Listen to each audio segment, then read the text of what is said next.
mi tesis. Algunos intérpretes levantan una muralla china entre Marx y Nietzsche. Esa es una de las interpretaciones, que eso por ningún lado, eso no le guste. Pero es una interpretación, eso tampoco está escrito sobre mármol, ni es un mandamiento de la ley divina, es una interpretación. Yo soy más partidario de que hay convergencias. Sí hay puntos, evidentemente, de distanciamiento, pero hay puntos de mucha convergencia. Entonces, en ese contexto es que tenemos que mirar un poco, pues estoy haciendo trazos demasiado burdos, digamos, de la filosofía nietzscheana, pero pues tenemos que ir con rapidez para mirar algunas de las preguntas. La concepción del amor en Nietzsche, tremendo. Nietzsche en muchos de los apartados de Más allá del bien y del mal dice lo que hay que enseñar, porque aquí en el fondo está el debate de la pedagogía y la política, ¿no? De fondo está un poco esa tensión entre pedagogía y política, que también esa tensión la hubo en el mundo antiguo, ¿sí? En la paideia griega, la hubo en la educación de los romanos, dígame usted pues en la Edad Media, ¿sí? Siempre va a haber esa tensión entre educación y política. Kant, el último Kant ya de sus últimos años dedica a tratados de pedagogía, se dedica a Kant, y él mismo va a decir que él no fue capaz de resolver ese problema, esa tensión entre pedagogía y política. El propio Kant, imagínense, establece ese problema. Entonces hay una tensión no resuelta entre la pedagogía y la política, ¿sí? Hay una especie como de, ¿cómo diría? Un término un poco nietzscheano y freudiano, una especie de herida narcisista ahí, que no resuelta en la cultura de la tradición, en la tradición occidental, ¿sí? Entonces, lo que enseña un poco el modelo cristiano, ¿sí? Lo que enseña un poco el modelo, y que en ciertas maneras en su versión secularizada, ¿sí? En la versión, porque, por ejemplo, Carl Smith pues, es un teórico importante del derecho, muy afín, digamos, o muy cercano, digamos, en el contexto del fascismo en Europa, todo esto, sin entrar a hacer una detallada exposición de esa complejidad. Decía que en el fondo, pues, los conceptos políticos modernos pues son conceptos teológicos secularizados. O sea, el liberalismo y el concepto político, el concepto de Estado, ¿sí? Eso es un concepto cristiano pero en una versión secularizada, ¿sí? Digamos que hay una carga teológica muy fuerte, ¿ya? Y esa carga teológica, uno leyendo los escritos de Marx sobre el Estado, pues ahí se evidencia, digamos, la crítica. Por eso la crítica de Marx empieza por la crítica a la religión. Y superada la crítica de la religión, va a la crítica del Estado, va a la crítica de la política, va a la crítica, pero empieza por la crítica de la religión, ¿sí? Entonces, digamos, esa tensión entre pedagogía y política sugiere que, pues, el problema es que, digamos, dice Nietzsche en varios de sus apartados, el gran error es creer que lo correcto, entre comillas, es enseñar el amor al prójimo. Al contrario, lo que deberíamos enseñar es el temor al prójimo, lo que dice Nietzsche. Entonces siempre Nietzsche va a encontrar ese concepto de distanciamiento, ¿no? Tomar distancia frente a esos valores que de alguna manera han moldeado la conciencia colectiva moderna y que hemos asumido, sean liberales, socialistas, ¿no? Muchos liberales y socialistas comparten los mismos valores de la cultura occidental, creen en lo mismo, creen en la igualdad, creen en el amor al prójimo, en la compasión, Entonces ahí, digamos, dice Nietzsche, hay un problema estructural que está casi que arraigada en la psique, en la conciencia colectiva de la humanidad occidental. Bueno, el concepto de amor, pues, no sé, sería bastante complejo. Yo no me atrevo a arriesgar tesis ahora porque creo yo que meritaría un tratamiento más profundo. El modelo de democracia, pues, va en esa misma línea, ¿no? El problema es que, bueno, yo lo sugiero ahí en el texto, el problema de esta democracia es que bajo la idea de igualdad, bajo la idea de tolerancia, bajo todo eso, lo que ha hecho realmente es que la democracia se relaje, que la comunidad que vive, digamos, dentro de una forma democrática, las tensiones inherentes a la sociedad, lo que hace la democracia es una especie como de somnífero, ¿sí? Como para aliviar las tensiones. Entonces, no, aquí nos vamos a escuchar todos, a ver, tienes 5 minutos, interviene, ya terminaste, bueno, habla tú. ¿sí? Entonces, si uno mira, por ejemplo, en el modelo clásico de la democracia antigua, ¿sí? Era un modelo muy vivo. Primero, pues el modelo de la democracia antigua es complejo porque es un modelo aristocrático. Digamos, del 100% de los atenienses, solamente el 10% eran considerados ciudadanos que participaban en la asamblea, en la iglesia de la democracia. Sí, es un modelo, digamos que para participar de la democracia había que reunir ciertos requisitos y ciertas... O sea, no era una democracia entre iguales, sino una democracia entre desiguales. ¿Sí? Es el modelo griego, es una democracia entre desiguales. En la modernidad, pues la democracia es para todo el mundo. Y se supone que como es para todo el mundo, pues aquí ya en esta forma histórica, ¿sí? La esclavitud ha sido superada. Porque en el modelo aristocrático griego, pues la mayoría eran esclavos. Entonces, en la democracia moderna, todos han sido emancipados, todos son libres. Pero bueno, ¿qué tipo de libertad es la que estamos hablando entonces en la democracia moderna? ¿Sí? En contraposición, digamos, al modelo griego. Entonces, en el modelo griego, digamos, el ágora es un lugar, digamos, donde se ponen en tensión las luchas. Las luchas, digamos, en términos un poco arentianos, donde se deciden todas las cuestiones que tienen que ver con los asuntos humanos. Nada humano escapa del escenario democrático, nada. Todo es una sociedad que está deliberando, que está debatiendo, que está decidiendo, que vuelve a deliberar, que está...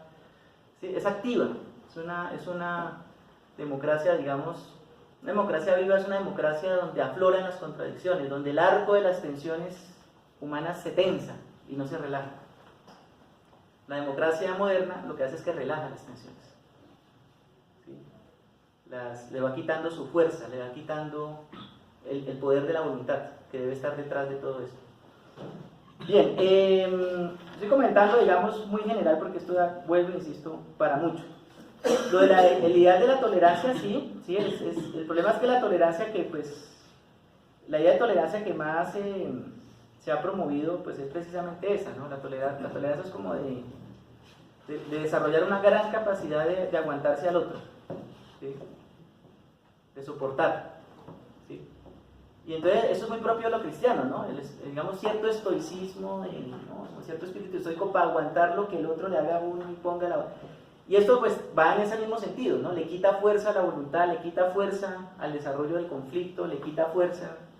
Entonces, en aras de la tolerancia muchas veces se prefiere no entrar en debates, no entrar en discusiones. Se buscan salidas más conciliadoras, ¿no? Cada uno tiene que abandonar algo de sí mismo para poder coincidir con el otro. ¿Sí? Entonces, esta idea, digamos, de la tolerancia Nietzsche causa un gran daño, digamos, hace mucho daño, digamos, a la productividad de los conflictos. Los conflictos son necesarios porque tiene que haber algo que surja nuevo de la productividad. Si no hay ese conflicto, pues no hay productividad. Se vuelven estériles, se vuelven vacíos, ¿cierto? Entonces, y se impregna cierto miedo, digamos, a la deliberación democrática y a la crítica, ¿cierto? Pues como cierto temor cuando alguien se para y dice, no, yo no estoy de acuerdo, como que todo el mundo mira y dice, ay, no. Qué tensión, se tensiona, ¿qué va a decir? En lugar de saludar con alegría que alguien se para así para decir, ¿cierto? No somos joviales con eso, no tenemos alegría frente a eso. No somos festivos, no tenemos una actitud festiva frente a la lucha y frente a la batalla y frente a la contradicción, sino todo lo contrario, ¿no? Como que no peleemos. Eso en términos culturales tiene consecuencias muy, muy fuertes. Nietzsche, algunos consideran que sí, que es un precursor de la posmodernidad, sobre todo el último Nietzsche. Algunos dicen que hay tres Nietzsches. El primer Nietzsche, que es el joven Nietzsche de las famosas Intempestivas. Ahí están los primeros escritos, el origen de la tragedia, las intempestivas. Ahí Nietzsche hace autocrítica. Ese Nietzsche después dice, yo ahí era todavía muy ingenuo. Dice, yo era todavía muy romántico, muy ilustrado. En la propia origen de la tragedia hay un texto que se llama Ensayo de autocrítica, que escribe Nietzsche, donde él dice, no, yo todavía ahí no era todavía lo que soy ahora. De hecho, Ecce Homo, que es su autobiografía intelectual, tiene como segundo título, que es bastante interesante, cómo se llega a ser lo que se es. Entonces él explica que su pensamiento pues está, igual que Marx. Marx al principio, el joven Marx todavía tiene muchos influjos de Feuerbach, del materialismo feuerbachiano. Diferente, digamos, un poco al Marx maduro, donde ya ha establecido, digamos, plenamente sus rupturas. Entonces sí, se establece que Nietzsche es como, claro, esto desde la perspectiva, porque también sobre la posmodernidad hay varias lecturas, ¿no? Digamos, sobre todo para los que entienden la posmodernidad no como superación de la modernidad, como entusiasmo por una sociedad que ha superado la modernidad, sino que entiende la posmodernidad como crítica de la modernidad. Y si posmodernidad es crítica a la modernidad, pues Nietzsche clasifica con Marx como de los primeros inspiradores o precursores del pensamiento posmoderno, en esa perspectiva, que no es la única, hay otras perspectivas. Lo del socialismo en América Latina pues da para mucho. Yo solamente comento esto. En Mariátegui, que pues, fue el que acuñó esa famosa frase, muy bonita por cierto, que decía que el socialismo en América Latina no podía ser ni calco ni copia de otro socialismo, sino que tenía que ser un socialismo que brotara de nuestras propias raíces. Hay un texto que llama la atención, se llama 7 ensayos de interpretación sobre la realidad peruana, y yo siempre pongo este ejemplo, es que léanlo por favor. La introducción que hace Mariátegui a 7 ensayos de la interpretación de la realidad peruana lo hace con una cita de Nietzsche. Es un tipo que está criticando el eurocentrismo y él mismo se adelanta. O sea, a mí me van a criticar de ser europeísta, europeo. No utiliza la palabra eurocéntrico, europeizante, es que dice. Me acusan de ser europeizante. Pero yo ha sido a través del conocimiento profundo de lo que es Europa que he podido entender y valorar realmente las culturas amerindias, las raizales de nuestros pueblos de América. Ha sido a través del ente Europa que ha logrado recuperar eso, y no tiene ningún pudor, y en la entrada de 7 ensayos pone una cita de Nietzsche. Ahí está para que ustedes la revisen. Yo creo que sí, parte de la crisis del socialismo en América Latina y en nuestro país es que seguimos muy apegados al modelo democrático europeo, ¿sí? Ya sea en su forma reformista, clásica por allá de finales del siglo XIX, del siglo XX, o en las formas reformistas contemporáneas. Seguimos muy apegados a ese modelo, buscando los modelos allá. Y no leyendo un poco más en clave de nuestros propios... Nietzsche en eso, digamos, en la crítica, en esta idea de futuro, pues yo creo que nos está planteando eso, ¿no? Hay que volver un poco, no hacia adelante, sino hacia atrás, y atrás no es Europa, porque precisamente la conciencia moderna europea es lo que Nietzsche quiere superar. Tenemos que mirar otros pueblos, tenemos que mirar otras experiencias históricas. Entonces yo creo que ahí Nietzsche en eso aporta una perspectiva bastante crítica. La crítica aristocrática frente a, digamos, los anarquistas rusos. Llama la atención que Nietzsche, cuando critica a Dühring, él, digamos, lo toma como uno de los grandes teóricos socialistas europeos, a Dühring le dice anarquista. Miren ustedes. O sea, sabe que son socialistas, pero digamos, y Nietzsche no pone palabras ahí como sueltas, ¿no? Cada palabra, cada flecha que dispara, la calcula, ¿no? O sea, no fue un acto de despiste. Entonces sí digamos que homologa un poco ese socialismo reformista, como con esas tendencias anarquistas que están en boga un poco en Europa, y no duda en decirle a Dühring despectivamente, el anarquista Eugenio Dühring. Ahora, digamos que para Nietzsche, por eso decía que no toma el término aristocracia, sino aristocrático, porque tomamos la palabra aristocracia como sustantivo y no como adjetivo, que es lo que utiliza Nietzsche, pues estamos refiriéndonos como a una clase social, ¿sí? A una clase social. Y Nietzsche lo que refiere a lo aristocrático no es a una clase social, sino a unas cualidades, ¿sí? A unas cualidades humanas que se preocupan por cultivar lo que él llama las virtudes aristocráticas. Las virtudes aristocráticas no dependen de la clase social a la que usted esté adscrito, depende de la capacidad de elevación de espíritu que usted tenga. Es decir, vamos a poner un ejemplo.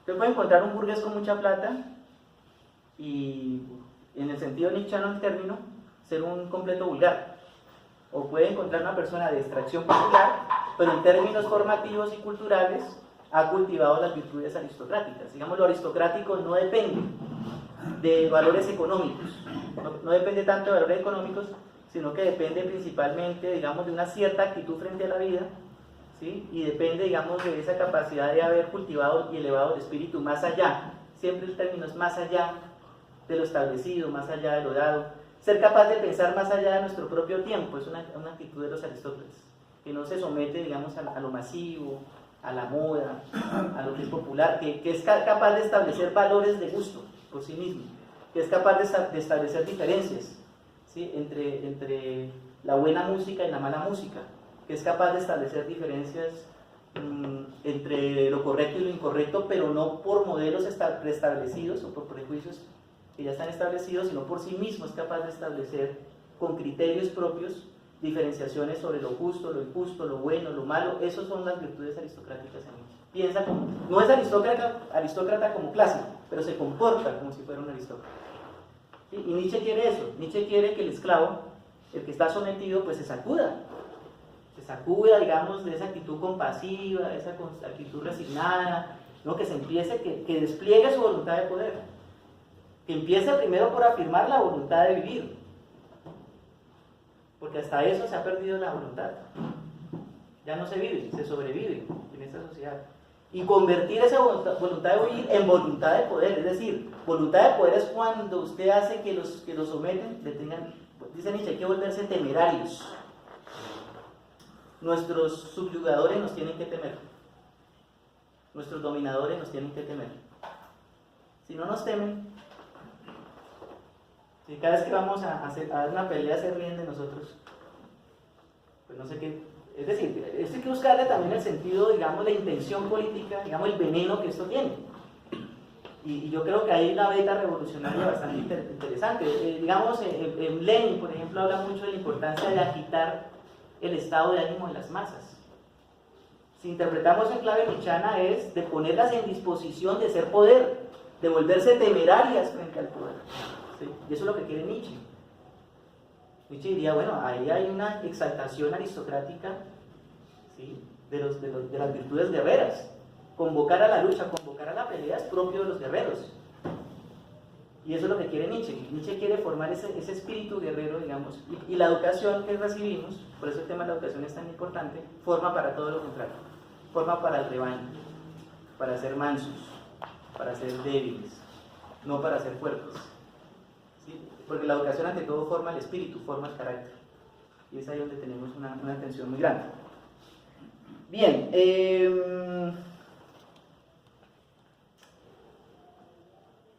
las ideas económicas de Nietzsche, no sé, es difícil. Nietzsche habla de mercados, habla de mundo industrial. Yo he tratado de utilizar casi extractando los términos. Habla del mundo burgués, de vida burguesa, y habla mucho de valor y de valores. ¿Sí? Pero digamos, en Nietzsche, yo lo digo desde mi experiencia, de mi lectura, no encuentro un lenguaje económico. De hecho esto no es gratuito, digamos, no es que Nietzsche, digamos, no, lo que pasa es que el pensamiento de Nietzsche está hecho para eso, digamos, en la antigüedad, Nietzsche es un filólogo, es un gran sabio del pensamiento antiguo, ¿sí? La palabra economía, ustedes saben, está en la política de Aristóteles, viene del griego oikos, nomos, ¿no? Oikos, nomos, o economía, ¿sí? Entonces digamos que es el oikos, está por un lado el oikos, es la casa, y está por el otro lado la polis, ¿sí? Entonces en el oikos es el lugar donde se satisfacen las necesidades, ¿sí? En la casa se come, en la casa, bueno, no voy a detallar, se hacen muchas cosas que son propias de las necesidades humanas, ¿sí? El oikos es como el mundo de la necesidad, ¿sí? En términos hegelianos sería la sociedad civil. Por eso Hegel empieza en la crítica a la filosofía del derecho con la familia, ¿no? Primero la familia, la tercera parte de la filosofía del derecho, la familia, la sociedad civil y luego el Estado. Entonces la familia es la casa, es lo que llama, él se utiliza una palabra que es la economía doméstica. se utiliza la palabra economía doméstica. O sea, el hombre que está todavía sometido a la economía doméstica. El hombre que estaba sometido, ¿sí?, a lidiar con resolver sus necesidades del día a día no está pensando en política, ni está actuando en el espacio político. Está resolviéndolo el Transmilenio, de cómo llega a la casa, de cómo come mañana, de qué le da a los gatos, todo eso. Pero no está en el mundo político. Está en el mundo, diría Hegel, está en el reino de las necesidades, no está en el reino de la libertad. ¿Sí? En términos un poco hegelianos. ¿Sí? Entonces, digamos, Nietzsche digamos, en eso yo creo que hay una diferencia fuerte con Marx. Sí, digamos, es bastante despectivo con la persona que está todavía atada material y espiritualmente, digamos, al mundo de las necesidades domésticas y eso, porque, digamos, no las desconoce, pero al mismo tiempo dice, bueno, es muy difícil que haya una voluntad de poder que se despliegue, digamos, cuando usted está pensando en cómo resuelve. Es un esclavo, digamos, el que está ahí resolviendo del mercado del otro día, de qué le lleva a la casa del mercado. Pues ese no es un hombre libre, no es un espíritu libre, ese es un esclavo, está esclavizado. Y ese esclavo pues no está desplegando, es impotente, es débil, no está desplegando su voluntad de poder, no está, digamos, expandiéndose, ¿cierto?, hacia otros horizontes. Está totalmente limitado, es una economía. Entonces, digamos, hay una actitud de desprecio, y el pathos de la distancia es eso precisamente, ¿no? Tomar distancia frente a eso, porque lo contrario sería exaltarlo, ¿no? Lo contrario sería volver eso, digamos, que es un poco lo que hace digamos, algunas políticas a nombre de la izquierda, ¿no? Que lo que se trata es de que pues las grandes reformas consisten en que la gente pues como que tenga más ingresos y consuma más y vaya al supermercado y tenga más en la nevera, y pues eso es una sociedad más justa, ¿no? Una sociedad más justa es cuando uno tiene la nevera llena en la casa, y es una sociedad, digamos, entonces hay cierta lógica del reformismo que lleva como a esa tesis, ¿no? Y esa es la gran revolución, digamos. La comunidad más deseable es donde todos estamos bien alimentados, y eso pues ya fue criticado en República de Platón, ¿no? Cuando están debatiendo cuál es el tipo de sociedad mejor para vivir. Entonces hay una respuesta que dice pues donde nadie le falte nada, donde todos seamos iguales y consumamos lo mismo y tengamos lo mismo. Y la respuesta es, usted lo que quiere es una ciudad, ¿cómo es? Una comunidad de cerdos bien alimentados, ¿sí? Entonces donde queda, como si el problema fuera solamente de necesidades y no de deseos. Sí, como el problema no solamente es de necesidades, el problema es que en las necesidades nos igualamos, pero en los deseos nos diferenciamos. ¿Sí? Y el espíritu humano no es solamente necesidad, porque si fuera solamente necesidad, pues en una ciudad de cerdos, pues yo creo que todos seríamos muy felices, y creo que la condición humana no es esa. Eso pues ya fue rebatido en República. Entonces, sí, el tema económico es importante. En Marx, pues Marx en eso reivindica a Aristóteles, sí, totalmente, en El Capital. Sí, es, digamos, ese problema, digamos, de la relación entre el mundo de las necesidades y el espacio de la libertad, que es lo político. Y en eso, pues, la posición del marxismo es clara: la economía es política. Necesariamente la economía es política, no puede ser de otro modo. En Nietzsche habría que ver, pero los textos no son muy claros en eso. Yo por lo menos ahí sí no, cualquier cosa que diga pues sería un poco arriesgada la especulación. Bueno, compañeros, yo pues así precariamente he tratado, pues, por lo menos ser un poquito responsable con las respuestas. Espero que no los haya inducido mucho al error. Muchas gracias por todo.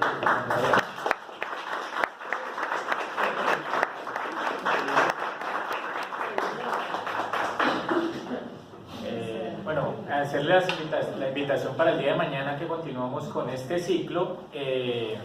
Tendremos la presentación de un diálogo entre Perry Anderson y Adam Schaff, un diálogo, digamos, a propósito de la crítica que ambos desarrollan sobre la socialdemocracia, una perspectiva totalmente distinta a la que abordamos hoy, y esperamos con su compañía para mañana a las 6, aquí en este mismo espacio.